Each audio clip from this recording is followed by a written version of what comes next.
Case file number 3658, written by Slide Bathroom 6614. Was I even the one driving?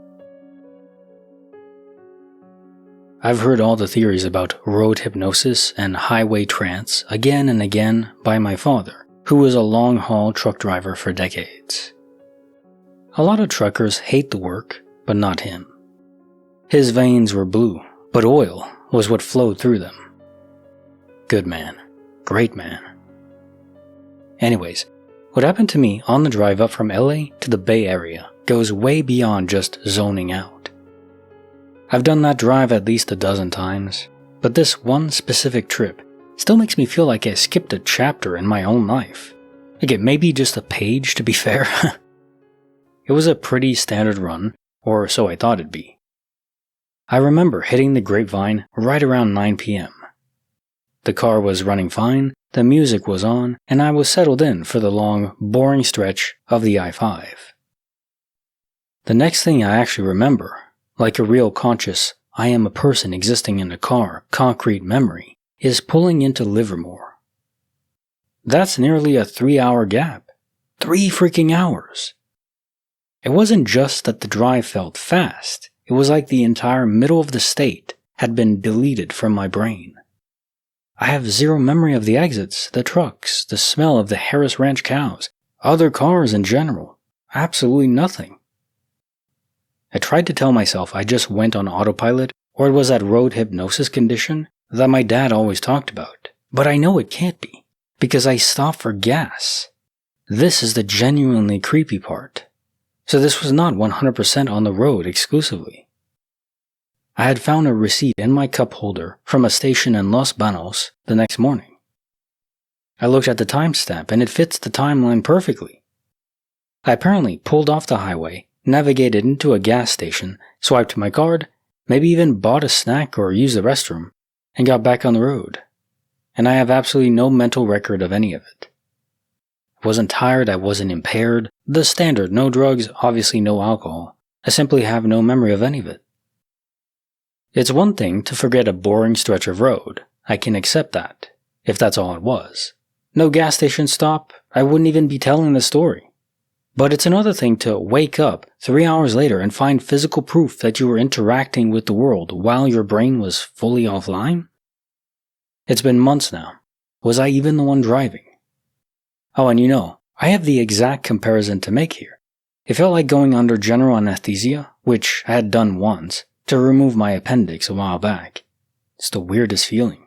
They have you count backwards, and before you even notice being groggy, they're telling you it's all over. It's not like you go to bed, it's entirely different. It's like it never started. But it did. That's exactly what this felt like. You went over a lot of the mundane explanations that people would often offer. Of course, your dad being a truck driver helps to solidify those more. And the receipt proving that you did stop at a gas station in this fugal state or mindless state, purely automatic. You became an automaton. It's almost like your soul was severed from your body, and for a period of time, maybe what happened is you were transferred quantum immortality style to a different universe by accident. And then your soul was plucked back. It's a question to ask. Are the other copies of ourselves also in possession of souls? Now, maybe they are, and this only applies in these rare events where someone is transferred before they die. They shouldn't have been transferred, this was an error, so you were just a facsimile, a copy, until your soul came back. Because without the soul, the body might still function on basic parameters, so you behave sort of like you would based on your historical precedent. But without the soul, there's no pilot at the helm. It's like turning autopilot on a plane. Enough to just fly in the air and, maybe perform a landing, but you're not Captain Sully, able to perform a miraculous landing on a river in the Hudson. You haven't seen that movie, Captain Sully? Or just Sully, I think it is. A great movie with Tom Hanks. Also, he was in another movie with a boat, not a plane. He was a captain. He likes to be captain a lot, doesn't he? But he gives amazing performances, so He can keep on being captain in my book. Okay. But yeah, that would be my guess here. Because you did more than what would be standard in a road hypnosis. You got out of your car, you bought gas, maybe snacks. Yeah. This had to be more than just space-time portals or anything like that. So that's my guess. Quantum immortality by error. Which is scary. Welcome, I'm Paul, this is Dave. Today I have 10 Glitch in the Matrix and paranormal stories for you. My favorite one involves an idiot. Like the video if you feel so inclined, and let's get to it. Case file number 3659, written by Puppy Radio, Hot Takes, and Cold Water. Growing up, my parents were sadly divorced, so I spent my childhood bouncing between two different places. At my mom's place, there was this one unshakable truth. The kitchen had no hot water. It wasn't just a minor inconvenience either, especially in the winter months. I have these vivid core memories of my grandma, may her soul rest in peace, constantly trekking back and forth from the bathroom to the kitchen. She'd fill up these big basins or pots with steaming water from the tub just so she could do the dishes in the kitchen sink. I can still hear the sound of her shuffling across the linoleum, trying not to spill. In hindsight, it's strange that my mom never had this plumbing issue fixed, but we weren't exactly rich. Every time I complained about it, even now as an adult visiting home, the answer was always the same. The pipes are just laid out that way. Or, the house is old, honey. It would cost a fortune to rip out the walls and update everything just for the luxury of hot kitchen water. It was a running joke and a family grievance, and really, a literal fact of life for 20 plus years. Then about a year ago, I was over at her place, and I instinctively went to turn on the bathroom tap to get water for something in the kitchen. My mom had a puzzled expression on her eternally kind face. I mentioned the hot water thing, how it's always been such a pain all of our lives. But according to her now, that was never a thing. Ever. What the frick? She told me the kitchen has always had hot water and was wondering if this was some kind of gag from me. She didn't just deny the complaint, to be clear, she claimed the exact opposite. She told me she's always been thankful for how hot the water gets because she absolutely loathes the cold. She said we never had an instant hot water system, but it felt like we did. And it's true. In the winter, she's wearing 3 pairs of wool socks just to stay cozy. She laughed it off, telling me I was just making up stories for a laugh. That's all she could believe. But she was genuinely baffled that I'd think she could ever wash dishes in cold water. But I know what I saw. I remember all the grease on the plates that wouldn't come off without the bathroom water pots or ages of soaking prior. I remember the specific luxury excuse they used to give. Now I'm standing in that same kitchen, the hot water is steaming out of the tap, and my mom acts like I'm the crazy one. This is insane. Or maybe I'm insane? Case file number 3660, written by 3 Manufacturer 5759. Valorant can't fix this one. A few days ago, I was sat in the car with my friend as we'd just been for a nice, chill picnic, and I was dropping her off at home. We were parked up normally when suddenly, everything went terrifying and weird. My car started driving back, fast, full reverse, like way too fast. I was slamming on the brakes, no idea why it even started rolling backwards, hitting them as hard as I could, but they weren't working at all. We were both screaming, just pure panic as we flew backward. Then just as suddenly as it started, I came out of it. We were just sat there, parked again and motionless. My friend was calmly looking at her phone as if something freaking bewildering had not happened 10 seconds ago. I was gasping for air, my heart was hammering against my ribs at 200 beats per minute or more, and my whole body was practically convulsing. I turned to her and managed to choke out, "What just happened?" She turned to me and said, "What?" To her, we'd just been sitting there for a second. She said I started sweating and shaking out of nowhere, but from her perspective, the car hadn't moved even an inch. I still have the adrenaline in my system. I remembered the feeling like my car had actually been smashed. It was the weirdest, most intense thing I've ever experienced by far. But then today it got even weirder. I've been cleaning up around the house, and I found 2 of the same hairbrush. Not just similar, identical DNA. They both have the exact same store tag on them. I genuinely only have 1 hairbrush. I remember buying it years ago, and I vividly remember hazily ripping the tag off, leaving that little bit of plastic behind. But here I am now holding 2 carbon copies. Feels like a computer Control-V. I don't know if I'm having some kind of mental break or if the world is actually what's breaking, or which one is more fricked up. Since this, I've had a nagging itch of dread that won't go away but for a few seconds. I'll load up Valorant and shoot the crap, but as soon as I come back to reality, the fear remains. Okay, so the first question, the first mystery is, why did the car in the original universe, why did it suddenly reverse? I guess, could there be flaws in the programming of the car? Like, I haven't heard of a car just on its own reversing like that. That would be an extreme error, if it's even possible. So yeah, why did it reverse? It's the first mystery, and then yeah, your friend being calm implied that in her reality nothing ever happened. Did you imagine it? Was this a transfer or quantum immortality situation? The problem with that one is normally when people are in proximity, if they both die, they're both transferred to the same new universe. The only explanation is that, well, okay, this is the other possibility. Now this makes more sense. She was transferred too. It's still your friend, but she blocked out the memory of the death. Often that does happen in quantum immortality situations where the person just suppresses the whole event that led to it. And I mean, it makes sense. It's the body, the mind, the soul protecting itself from trauma. Now, why it doesn't always happen with everyone, can't tell you that. And this might not be quantum immortality. The sign of why the car started to go crazy and reverse is an anomaly that I can't explain, because that should never happen. You know, it wasn't like the brake wasn't issued and you were on a slope or something. And like San Francisco, I think they have the really slopey roads. So nothing like that. It wasn't just rolling backward. The way you described it was flooring itself. So, yeah, really weird on that one. Case file number 3661, written by Butterfly Effexor. The third one is what did it. I've had a few glitch experiences since this that are more haunting, but this is what set everything into motion.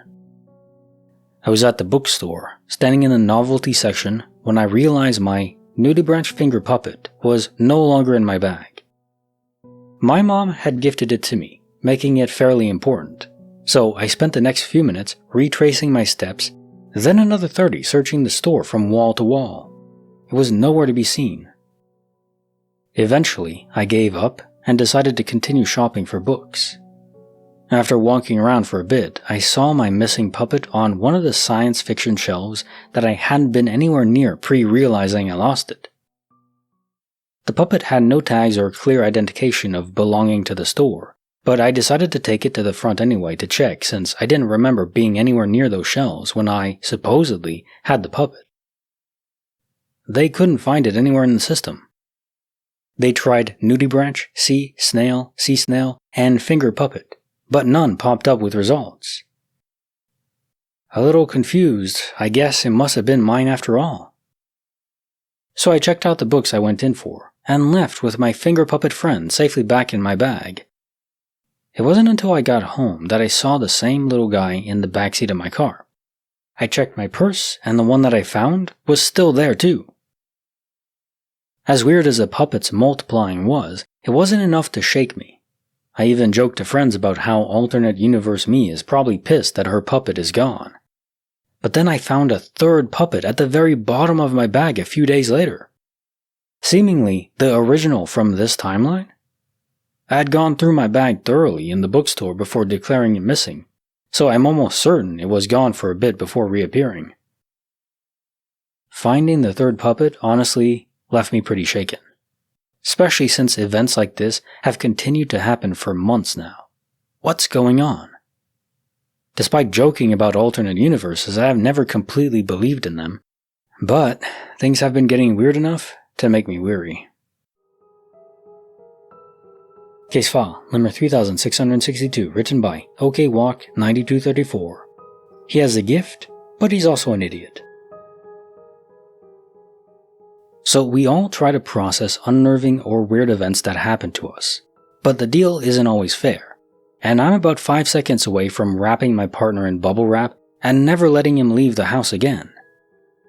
I've always been a bit of a skeptic about vibes, not vibe coding, but after today, I'm officially a believer in whatever weird intuition he's got going on. All doubt has been deleted. That's the deal. This started last year. Out of nowhere, my partner got this unbelievably heavy, intense feeling that something was about to go horribly wrong. He said it was oppressive. He couldn't shake it no matter what he tried. The very next day, we got the call. My uncle had died. He'd driven straight into a tree. It was devastating, and the timing of my partner's bad feeling felt way too close for comfort. But do keep in mind it was just a feeling, no information otherwise. Definitely not a traditional premonition. Now fast forward to this past week. He's had a dream about a car accident. Not once, but twice. Same thing both times. Naturally, I was scared. Who was next, I thought? My mom, me, him? I was being super paranoid, checking in on him constantly, and basically begging him to just stay home with me. He kept telling me, "It's just a dream. Nothing bad is going to happen. I promise I'll drive safely." He was so calm about it that I started to think maybe I was just overreacting. The uncle tragedy had not affected him as much as it did me, which is wild because he's the one with the unshakable future emotions. But guess what happened today? A freaking car accident. I'm standing in the kitchen and I get the text, and one I didn't want to open even before knowing anything. I just knew. I don't think this part for me was glitchy though, it's just instinct. Fortunately, it was very minor, just a fender bender. He's totally fine, no one got hurt, and it wasn't even his fault. Like, how many times does the universe have to send a telegram before you start reading the mail? I love him to death, but I swear I have to teach this idiot, affectionate, to actually trust his guts or whatever when they start talking to him in such dreadful notes. Okay, this is my favorite story, just because I love how it's described, and I love your humor about it. He's an idiot, but affectionately. You're just frustrated, and I get that, and I would be too. If someone else had this, maybe it's not a gift, maybe it's a curse. I don't think it's about him being an idiot, and I don't think you actually believe that, again, with the quoted affectionate. You want him to take it seriously, but I think he's scared more than anything else. He doesn't want to have this kind of ability. Or, again, maybe to him it's a curse. He doesn't want to know what the future might have in store, especially when often they're negatives. They're warnings of impending doom or catastrophe. Who wants to have that in their mind all the time? That would be terrible. It would be extraordinary too, but terrible. I wouldn't want it. Would you? Case file number 3663, written by Clara Sterling, 3:14 a.m. forever. Is my house broken, and if so, how fricked up is it? That's the question of this story. It happened on a Tuesday. Not that I expect that matters. I suddenly woke up in the middle of the night for no discernible reason. It was quiet. I had not eaten any food since 6 p.m., and it was comfortably cozy at 69 Fahrenheit. I checked the clock and it reads 3:14 a.m. I didn't think much of it until I got up to get a glass of water. I walked into the kitchen, and the green glow of the microwave was staring back at me with the exact same numbers again, still 3:14. I felt an icy flow sliver down my spine, almost in slow motion. Not a feeling I ever want repeated, let me tell you. At that point, I had no idea what was going on. I'm in a time bubble, was my first thought. I watch a lot of Stargate reruns. The old analog clock from my grandpa in the hallway? The second hand was stuck on the 14-minute mark. The stove clock, 3:14. Even the battery-operated clock in the bathroom, also 3:14. The strangest part was that there was no power outage, none. Not that this would affect the analog clock. My PC was still in sleep mode, the router lights were blinking normally, the oven wasn't doing that annoying 12 o'clock reset flash, nor was the microwave. There was absolutely no logical reason for every independent timekeeping device in my home to sync up and die at the exact same second. And oh, this happens in the freaking X-Files pilot, doesn't it? Mulder's clock stops at a single spot on the road. I tried to fix them the next morning, but that's when it gets even creepier. They never worked right again. I put fresh batteries in the digital ones, nothing. The analog clock did function again after I had it professionally repaired, but they told me they don't know what jammed it up. I've looked into magnetic interference, solar flares, geomagnetic disturbances, but none of that can explain this because it only happened to my house.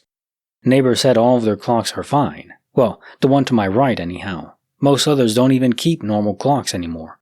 Everything's by phone now. And my grandpa's clock, who is now passed, which compounds this mystery into truly what the frick. Case file number 3664, written by Diango39. Is there something scary in your house? This is one of those stories that still makes the hair on your arms stand up just thinking about it years later. I had a regular cleaning service at the time, and out of nowhere, one of the women who worked there sent me a text. It wasn't about the schedule or the bill, it just said, basically, "Is there something scary in your house?"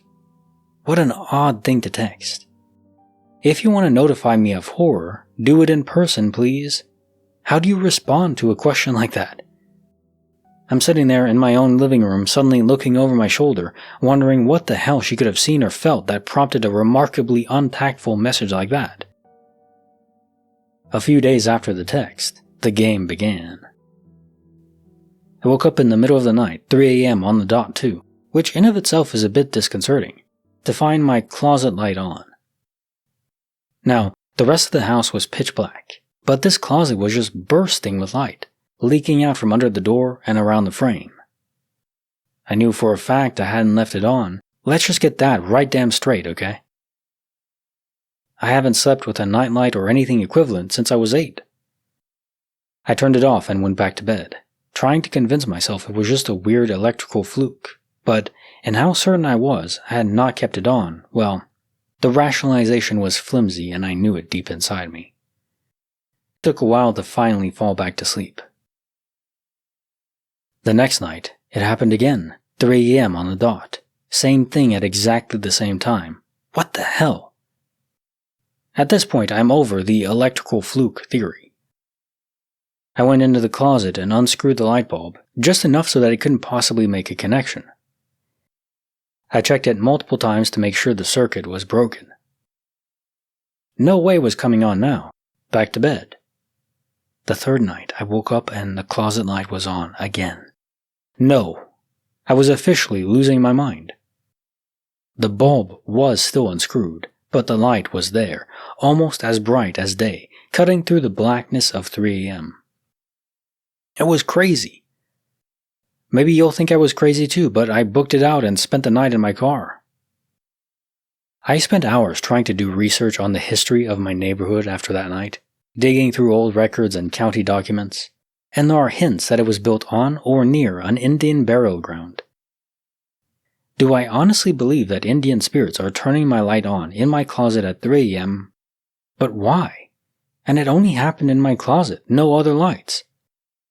I've since removed the bulb entirely from there, and nothing else has happened since.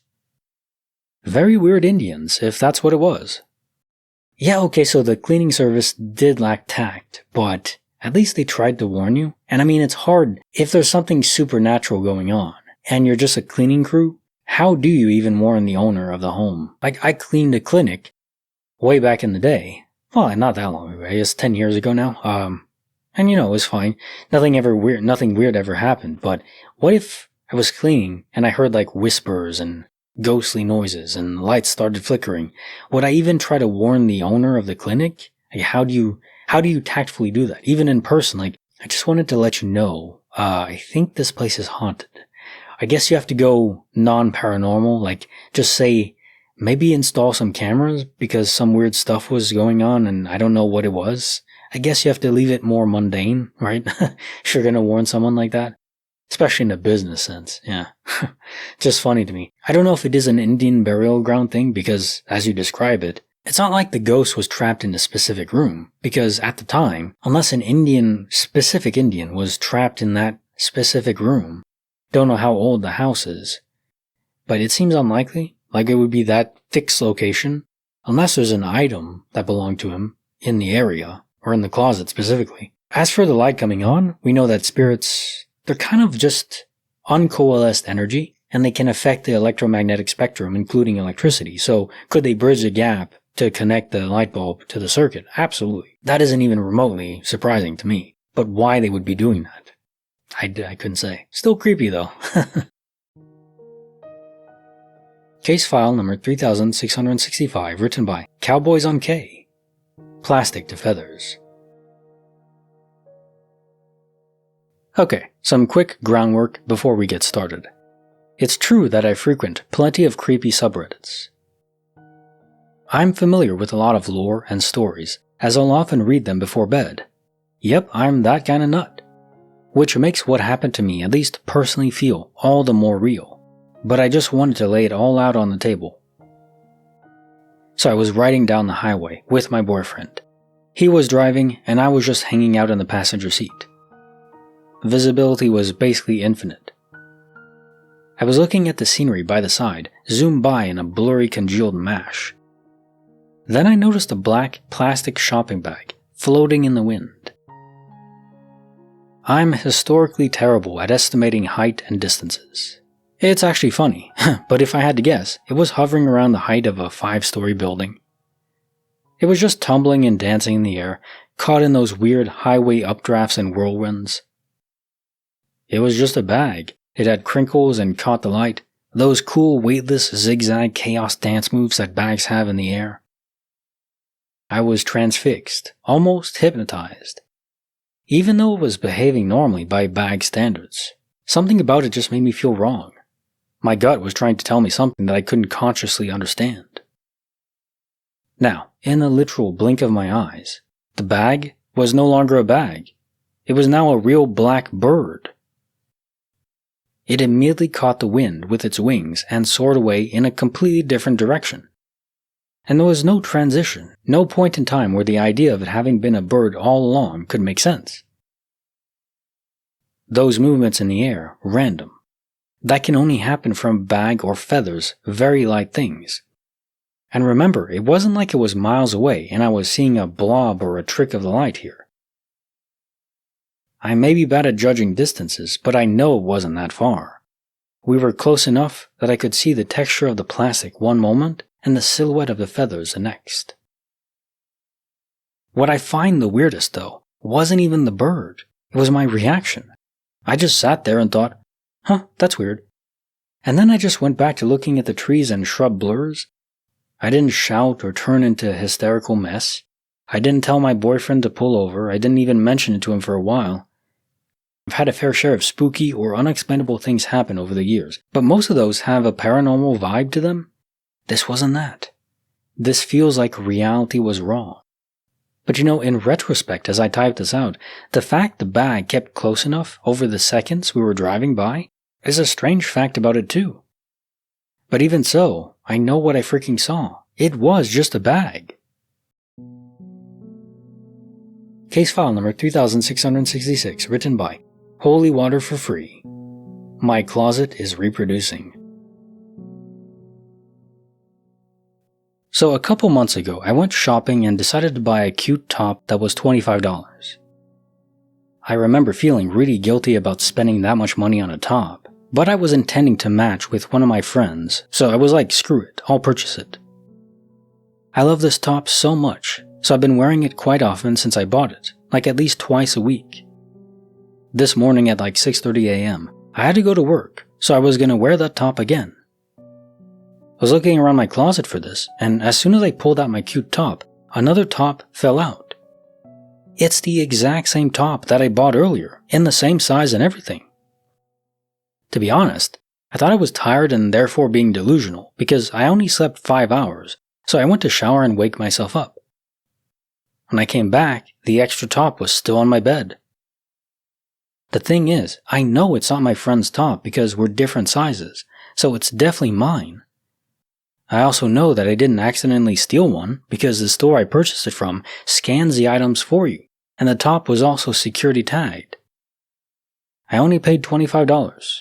I looked at my bank records, and I've never washed the 2 tops at the same time, or I would have realized I have an extra one when I was hanging out the clothes to dry. Also, I don't shop from that store often, so I know that I didn't buy this top earlier. I remember calling my friend about it, and she said that I only bought 1 top on that day. I don't know where the extra top came from, but I'm not complaining. Case file number 3667, written by Colonel Crunchwrap, broken bagged, binned. I told this story to a couple friends right after it happened, and they did not believe me and kept coming up with ideas as to what really occurred. It frustrated me, and so I need to put this out in the world just so that maybe someone can tell me I'm not crazy. At the beginning of March, my birthday was coming up, so I decided to take myself on a small trip to celebrate. I booked a hotel in Leavenworth, Washington, for 3 nights. If you've never been, highly recommend, it's wonderful. The first night, everything was great, no issues. The second night, I needed to cut some medical tape, and instead of ripping it, I decided to use some cuticle scissors, ones I had in a tiny nail kit. I used the scissors and then set them down. The third night, I picked up those scissors, and once putting my fingers in the holes, the scissors just fell apart. I was incredibly irritated, but they were very cheap, had been used a ton, and I had had them for a long time. At this point, I really looked at these scissors and spent a minute checking them out to see if I could fix them. I studied them closely. However, the bracket that held the screw in joining the 2 parts of the scissors had cracked in half, and there was absolutely no way for me to fix them. I was so annoyed at the thought of having to buy a new pair that I sat them down and walked away. The next morning, as I was getting ready to leave, I picked up both parts of the broken scissors and wrapped them up very carefully in a couple of bags so that they wouldn't slice through and cut open the trash bag or, God forbid, any housekeeping staff. After doing that, I picked up the nail kit and stared at it, trying to decide if I wanted to throw it out as well, since some of the other things had broken from it and there was only a nail file left. I decided not to, and threw it back into my makeup bag. I get home that same day, and 5 more days pass. After unpacking my suitcase, I do not touch my makeup bag or the nail file kit. At one point, I'm doing some chores in my house and look down and notice there was a big string hanging off of my scarf, like it had gotten snagged on something. I said to myself, better go cut this off, and I start walking to the bathroom to get my cuticle scissors. Right as I'm about to walk inside, I think, oh wait, I threw those out. Well, maybe I can just rip it off and I'll throw it into the trash can. As I'm standing in the bathroom, string in hand, suddenly something tells me to just look in my makeup bag. I open it up, take the nail kit out, and those scissors I threw away that were broken are sitting in the kit, unbroken. I am shocked. I'm trying to remember if I had ever purchased a backup pair of scissors that had sat around. But the thing is, I only bought that nail kit for the scissors. Once I had them, there was never a need for me to buy a new pair, so having another pair made no sense at all. I opened the kit and took them out to examine them, and they really were the exact same pair. Remember, when the first pair broke, I had spent a minute examining them. I knew what they looked like, how they felt, how they worked. I knew what that back bracket looked like too. I knew where little hairs had been on them from trimming my eyebrows at one point, and the fact that they had been a bit grimy. Yes, it's gross, I know, and I'm going to take better care of my scissors now. The point is, it was easy for me to look for little signs that these were the exact same pair. I was so scared, I threw them back into my makeup bag, and although I felt uncomfortable doing it, I've checked a few more times to see if they're still there, and they haven't vanished. Yet. That's the end of my story. Somehow these broken scissors that I had thrown away miles and miles from where I lived showed back up in my bag at home, unmarred. I'm not sure what to think about it, but if anyone else has any thoughts or a story like this, I would love to hear it. Now time for the jokes of the day. Chuck Norris inspired. May he rest in peace. Chuck Norris died 20 years ago. It just took death until today to build up the courage to tell him. Chuck Norris once killed 20 men with a single grenade throw. He still keeps the grenade on his nightstand as a souvenir. Didn't even uncork it. Chuck Norris's bank pin is the last 4 digits of pi. Tell us what they are. He turned pi rational.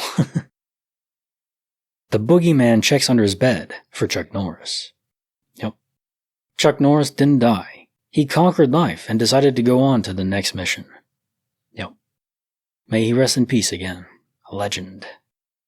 Alright, video up here. YouTube thinks you'll like it. Check it out. And I'll see you guys next time. Take care.